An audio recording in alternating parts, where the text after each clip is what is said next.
Been freelance for the last 5 or 6 years now.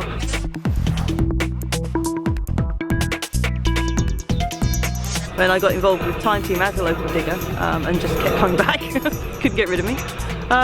So that's pretty much my story. I've just always been a field archaeologist. Well, I think over the years I've built up some pretty strong muscles.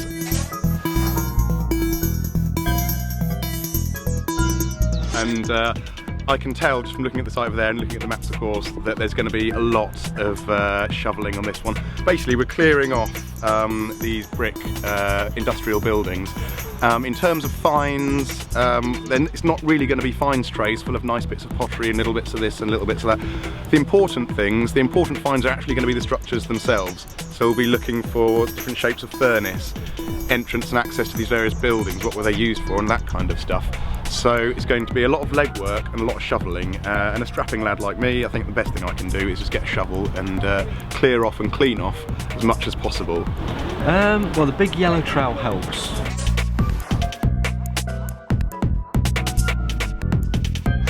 That shift's a lot more muck than doing it by hand. It's experience to a certain extent, I think, and it's the willingness and the ability to just go for it and see what happens. You have different phases of the smelting works on top of each other. Hit the record button. Double O. So hopefully we're going to try and get down to the lower levels.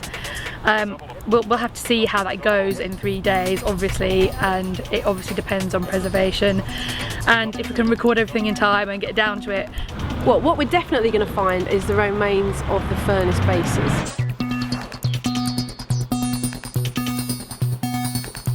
What tends to happen is it gets stripped out to ground level, and a lot of the interesting stuff will go with that. But after ground level, you've still got all the big pits that the ore gets raked into, and you can tell sort of what size furnace and what it's doing from a lot of things that will be left, especially if we get things like the water baths for granulating the ore.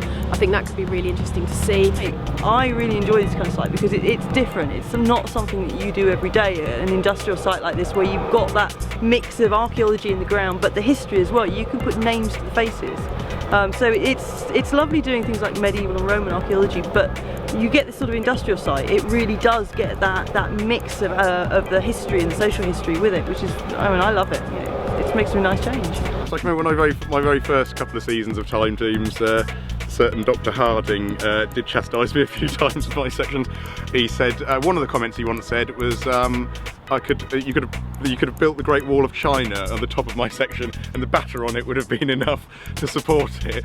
But I think over the years I've gotten a bit better. Like here though, I think it's going to be a case of brushing down the side of a brick wall, and I think even I can get that pretty straight. We were looking for a lucky digger. Who do you think we might... I put my money on Raksha on this one.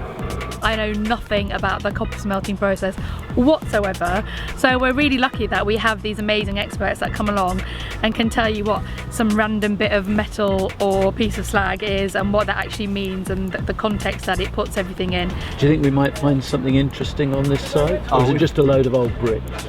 We've got to find something interesting. You can't not find something on an industrial site. Whether we understand it or can explain it is another matter, but I'm sure it will be interesting. We'll be seeing you in the trenches. You won't keep me away, to be honest.